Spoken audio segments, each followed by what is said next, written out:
जय Hind police बांधवांनो, direction अकॅडमीच्या online प्लॅटफॉर्मवर सर्वांचं स्वागत आहे। जेव्हापासून आन्सर की आलेली आहे मेन्सची आन्सर की, तेव्हापासून अनेक मेसेजेस अनेक कॉल येत आहेत की सर कट ऑफचं काय आहे, आणि कट ऑफच्या बाबतीत आपण ऑलरेडी आन्सर कीच्या अगोदरच कट ऑफ डिक्लेअर केला होता, पण त्यामध्ये आता चेंजेस होतील, डेफिनेटली चेंजेस होतील, कारण प्रत्येकाचे मार्क या ह्याच्यामध्ये 15, 10 या पद्धतीने काय झालेले आहे, कमी झालेले आहेत। त्यामुळे जो आपण कट ऑफ प्रिडिक्ट केला होता 223 ते 25 च्या दरम्यान, तो कट ऑफ 18 ते 20 218 ते 20 च्या दरम्यान डेफिनेटली लागू शकतो, कारण सगळ्यांचेच मार्क कमी झालेले आहेत।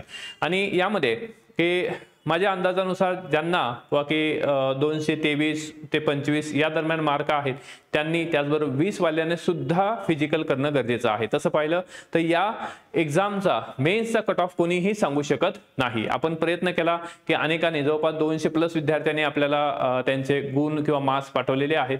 तर या ह्याच्यामध्ये की आपल्याकडे या प्रोसेसमध्ये आपल्या अकॅडमीच्या मार्फत 3500 पेक्षाही जास्त विद्यार्थी आपल्याशी कनेक्ट होते, आणि त्या अंदाजानुसार हा जो कट ऑफ आहे तो डेफिनेटली 18 ते 20 या दरम्यान असू शकतो। त्यामुळे 18 ते 20 वाल्यांनी सुद्धा फिजिकल केलं पाहिजे, कारण अनेकांचे कॉल येत आहेत की सर मग फिजिकल केलं आणि जर कट ऑफ मध्ये आपण बसलो नाहीत किंवा जस्ट कट ऑफ मध्ये बसलो, परंतु फिजिकलला 100 पैकी 100 घेऊन सुद्धा जर नाही झालं तर काय करायचं।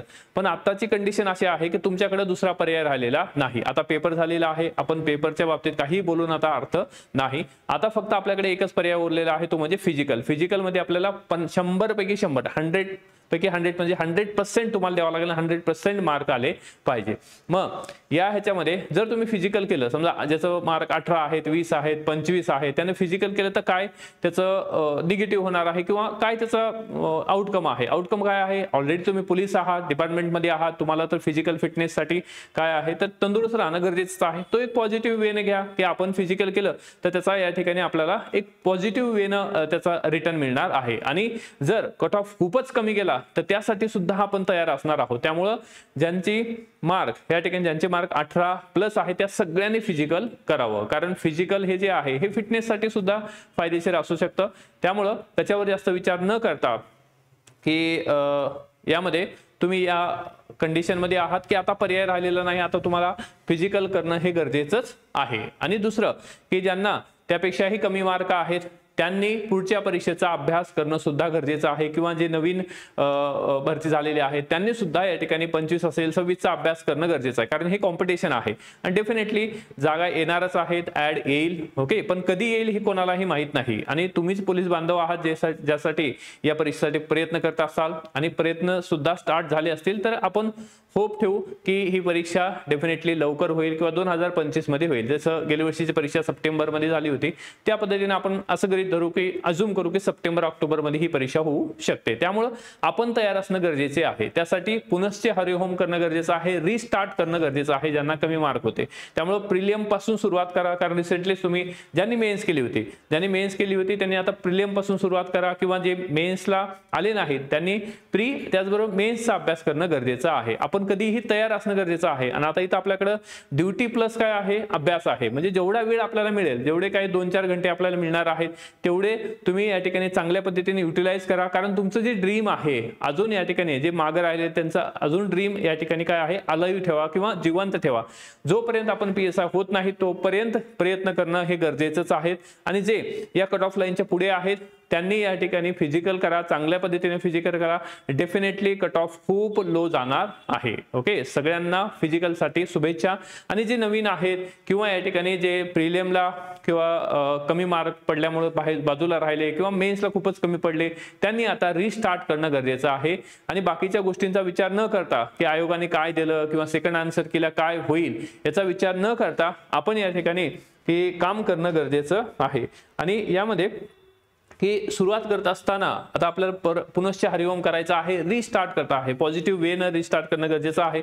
जसं स्वामी विवेकानंद म्हणत होते की arise, awake and stop, not till the goal is reached. Okay, दोघांसाठी पण आहे, फिजिकल वाल्यांसाठी सुद्धा आहे, जे पुनश्च हरिओम करणार आहे त्यांच्यासाठी सुद्धा आहे, की जोपर्यंत तुमचं या ठिकाणी गोल पूर्ण होणार नाही तोपर्यंत आपल्याला थांबायचं नाही. तर या सेशनचा जो हेतू आहे तो म्हणजे काय आहे, तर पूर्वपरीक्षा कशा पद्धतीने असते, आता जो रिसेंटचा पूर्वपरीक्षा जो झालेला पेपर आहे तो कशा पद्धतीचा होतो यावर आपण चर्चा इथं करणार आहोत. त्याचबरोबर सिलेबस काय आहे, बुक लिस्ट काय असावी, आणि यामध्ये आपण जे प्री आणि मेन्स बोथ बॅच लॉन्च करत आहोत तर त्या बॅचच्या संदर्भात सुद्धा आपण इथं चर्चा करणार आहोत. त्याचबरोबर आपण डायरेक्शन अकॅडमीच्या युट्यूब चॅनलला नवीन असाल तर सबस्क्राईब करायला विसरू नका. त्याचबरोबर कॉमेंटमध्ये तुमची काही समस्या असेल ते सुद्धा तुम्ही लिहू शकता. ओके, तर यामध्ये जर आपण ह्याच्या अगोदरचा 2021चा जो आपला रिझल्ट पाहिला, जवळपास 74 पेक्षाही जास्त PSI आपल्या डायरेक्शन अकॅडमीच्या माध्यमातून घडले होते, आणि येणाऱ्या 2023च्या रिझल्ट मध्ये सुद्धा हा जो आकडा आहे हा जवळपास तिप्पट म्हणजे जवळपास 250+ PSI डेफिनेटली आपल्या डायरेक्शन अकॅडमीच्या माध्यमातून डायरेक्टली इनडायरेक्टली ज्यांनी आपल्या डायरेक्शन अकॅडमीचं मार्गदर्शन घेतलं त्यांना डेफिनेटली काय आहे सक्सेस मिळणार आहे. तर गेल्या वर्षीचे जे टॉपर्स असतील ते सुद्धा या ठिकाणी डायरेक्शन अकॅडमीचे होते. जो 3 नंबरला जे टॉपर आला होता तो डायरेक्शन अकॅडमीचा होता, आणि डेफिनेटली 2023चा जो टॉपर असेल, टॉपर म्हणजे फर्स्ट जो असणार आहे तो सुद्धा डायरेक्शन अकॅडमीचाच असेल. ओके, सध्याच्या कंडिशनमध्ये तेवढे मार्क्स आपल्या ऑफलाईन त्याचबरोबर ऑनलाईनच्या विद्यार्थ्यांना मिळालेले आहेत. तर सगळ्यांना शुभेच्छा फिजिकलसाठी, आणि जे नवीन तयारी करत आहेत त्यांना सुद्धा शुभेच्छा त्यांच्या येणाऱ्या एक्झामसाठी.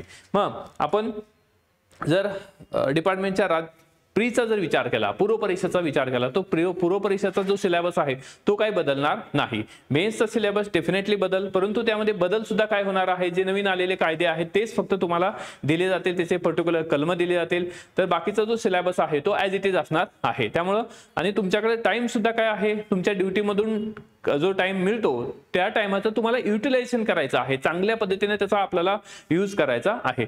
त्यासाठी सिलेबस समजून घ्या, जे जुने आहेत किंवा जे नवीन आहेत त्यांनी सुद्धा सिलेबस समजून घेणं गरजेचं आहे, कारण सिलेबस सर्व काही सांगत असतो. आता यामध्ये जर आपण पूर्वपरीक्षेचा सिलेबस बघितलं तर यामध्ये पूर्वपरीक्षेला आपल्याला टोटल जे प्रश्न आहेत, ओके, तर मराठीला आपल्याला 25 क्वेश्चन असतात, 25 मार्क आहे.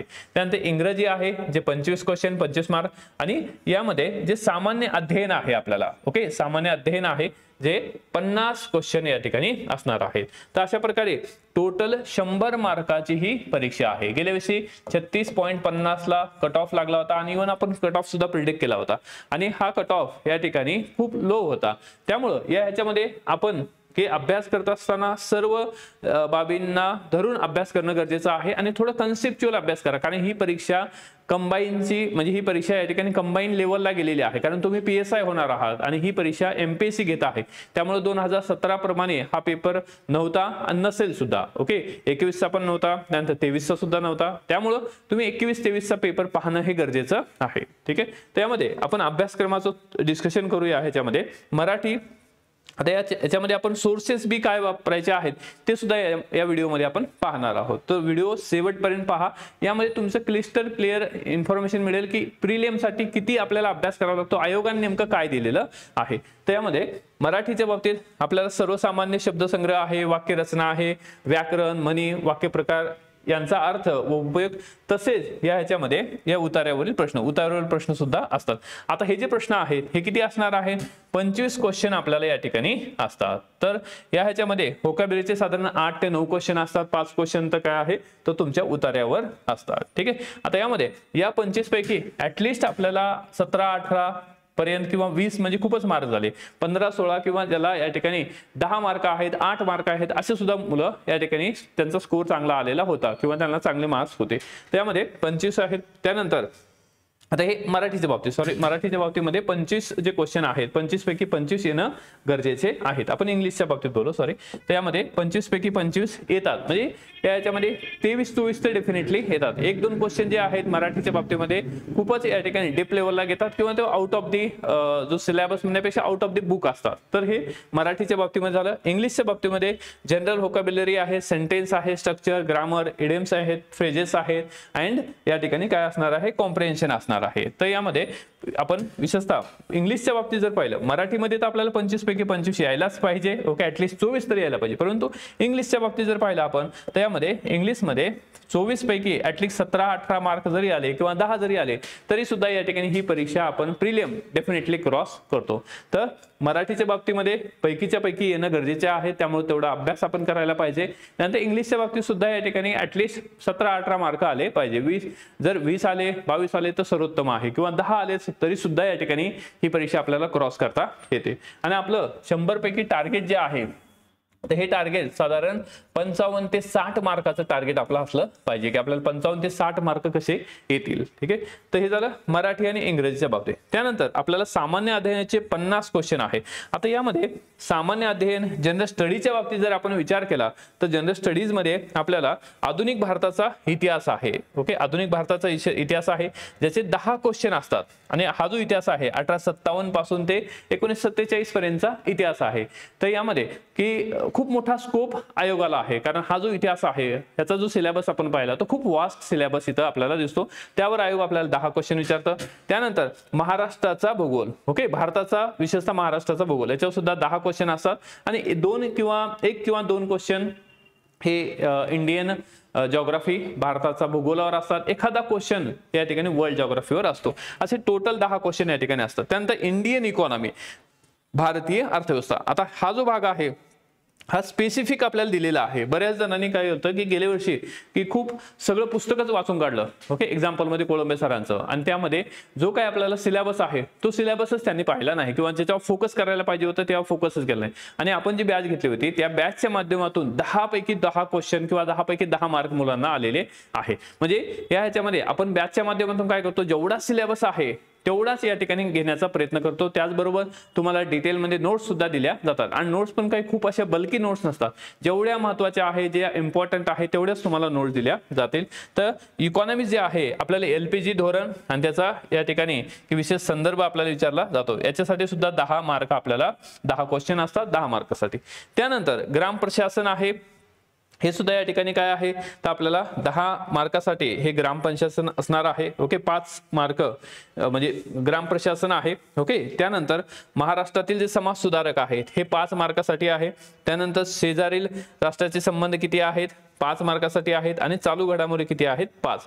तर यामध्ये हे आपण हे 10 मार्क इतिहास, ओके, प्लस 10 मार्क भूगोल हे झाले 20। त्यानंतर इकॉनॉमीचे 10 30। त्यानंतर यामध्ये हे जे आहे, ओके, ग्राम प्रशासन याच्यावर 5 मार्क 35। त्यानंतर समाज सुधारक 5, ओके, 40। त्यानंतर शेजारील संबंध 5, आणि या ठिकाणी हे चालू घडामोडी, अशा पद्धतीने 50 मार्काचं डिस्ट्रीब्युशन इथं होतं। आणि या ह्याच्यामध्ये की जे आपल्याला हे शेजारी राष्ट्राचे जे संबंध आहेत ते सुद्धा या ठिकाणी करंट बेस आपल्याला विचारले जातात। तर अशा प्रकारचं डिस्ट्रीब्युशन हे आपण कशाच्या आधारावर केलं पाहिजे तर आयोगाचा पेपर बघणं गरजेचं आहे। तर आपला नेमका अप्रोच कसा असला पाहिजे, हा तर झाला जनरल की जो सिलेबस आहे आयोगाचा 100 क्वेश्चन असतात, 100 मार्कासाठी आपल्याला तयारी करायची आहे।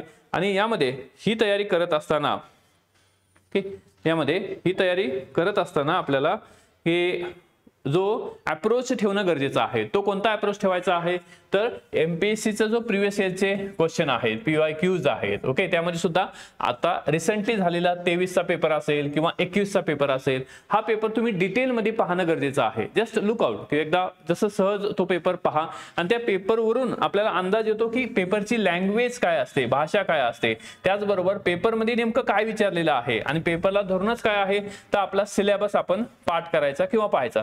जर सिलेबस पाहिला, अभ्यासक्रम पाहिला, तर प्रत्येक पॉइंट हा सिलेबस मध्ये सांगितलेला आहे, त्याच आधारावर आपला पेपर हा सेट केला जातो। खूप काही आउट ऑफ द असतं असं बिलकुल नाही, परंतु त्याच्यासाठी आपल्याला वेळ द्यावा लागणार आहे, टाइम निश्चितच लागणार आहे। त्यामुळे आतापासून जर तयारी केली, प्रिपरेशन केलं तर डेफिनेटली जेव्हा केव्हा या ठिकाणी ह्या जागा येतील, ऍड येईल, तेव्हा आपण रेडी असू। इतरांपेक्षा आपण या ठिकाणी की स्ट्रॉंग असू। जसं सर्वायवल ऑफ द फिटेस्ट आहे, डार्विनचा सिद्धांत आहे, जो या ठिकाणी फिट आहे तोच या स्पर्धेमध्ये टिकणार आहे, सर्वाइव्ह होणार आहे। त्यामुळे आपल्याला या ठिकाणी आयोगाचे पेपर पहा, आयोगाच्या पेपरवरून स्वतःचा अप्रोच डेव्हलप करा, कारण जोपर्यंत आपला अप्रोच डेव्हलप होणार नाही तोपर्यंत या ठिकाणी या परीक्षेचं जे काही गुपित आहे किंवा सिक्रेट आहे ते आपल्याला समजणार नाही। त्यामुळे आयोगाचा पेपर जरूर पहा। त्यानंतर आपण या ठिकाणी एक अशी कॉन्क्रीट लिस्ट देत आहोत. ओके, ज्या लिस्टमध्ये आपल्याला या ठिकाणी की आपण सिलेक्टेड बुक्स घेतलेले आणि हे जर केलं तर मोर इनफ 60 मार्क आपल्याला डेफिनेटली येतात.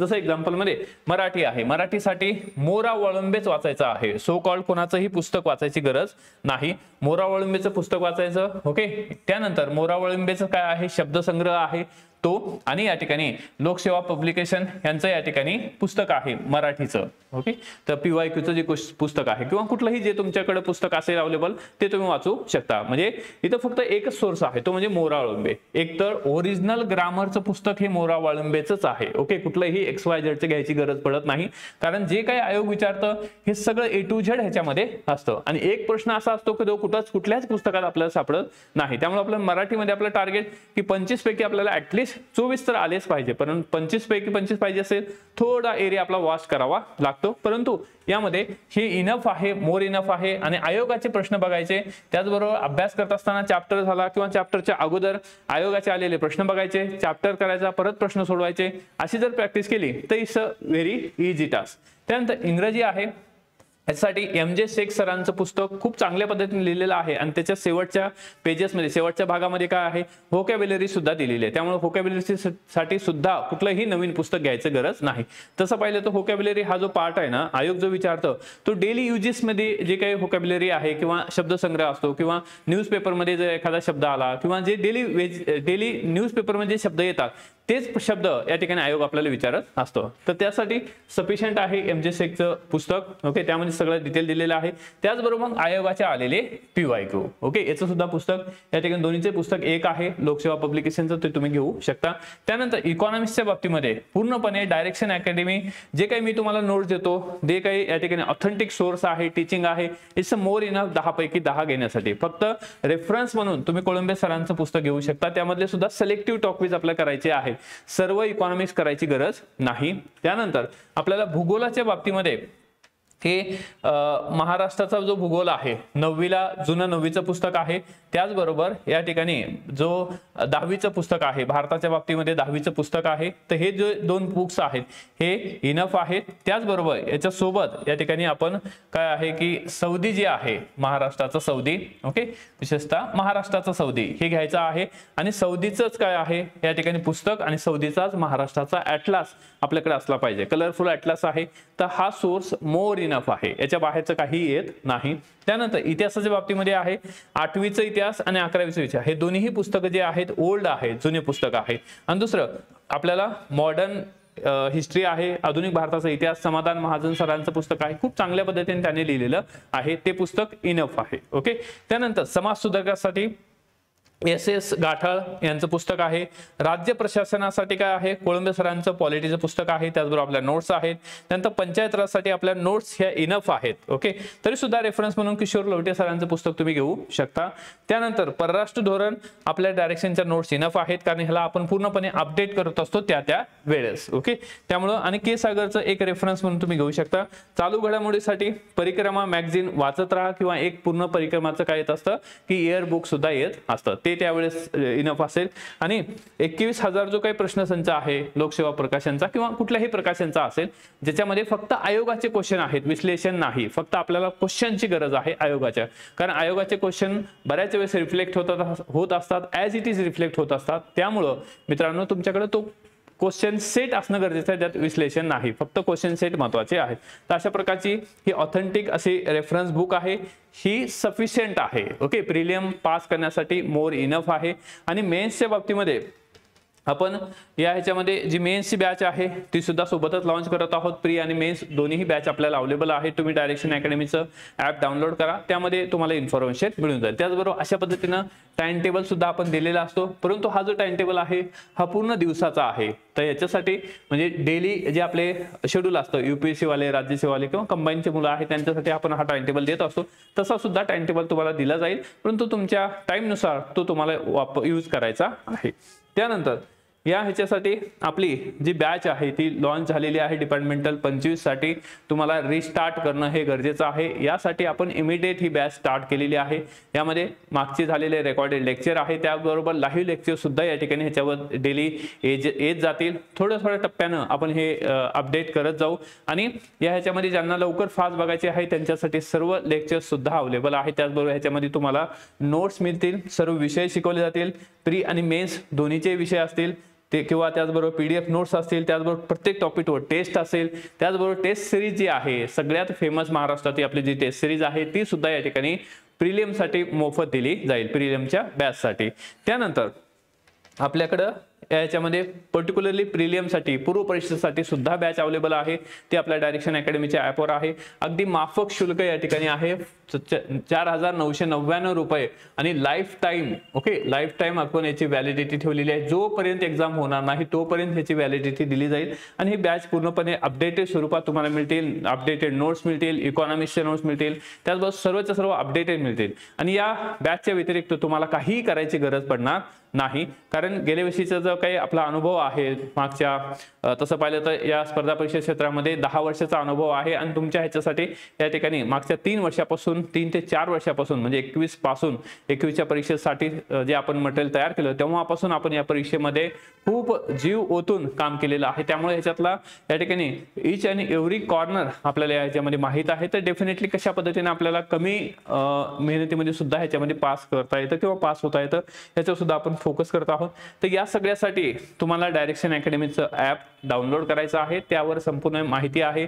जर काही क्वेरी असेल तर तुम्ही या ठिकाणी जो नंबर आहे 7588018242 वर कॉल करा. त्या कॉलचं तुमचं जो काही प्रश्न आहे त्याचं निराकरण केलं जाईल.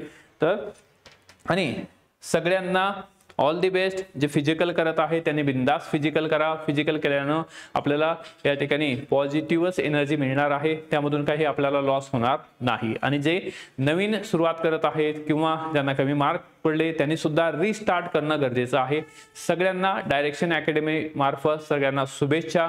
आणि डिटेल माहितीसाठी तुम्ही डायरेक्शन अकॅडमीचं टेलिग्राम चॅनल, त्याचबरोबर डायरेक्शन अकॅडमीचं ॲप आणि YouTube चॅनल जरूर सबस्क्राईब करा. आणि तुम्हाला हा व्हिडिओ कसा आवडला किंवा कसा वाटला जरूर कमेंटमध्ये सांगा. त्याचबरोबर मित्रांना सुद्धा शेअर करायला विसरू नका. थँक्यू. All the best. जय हिंद.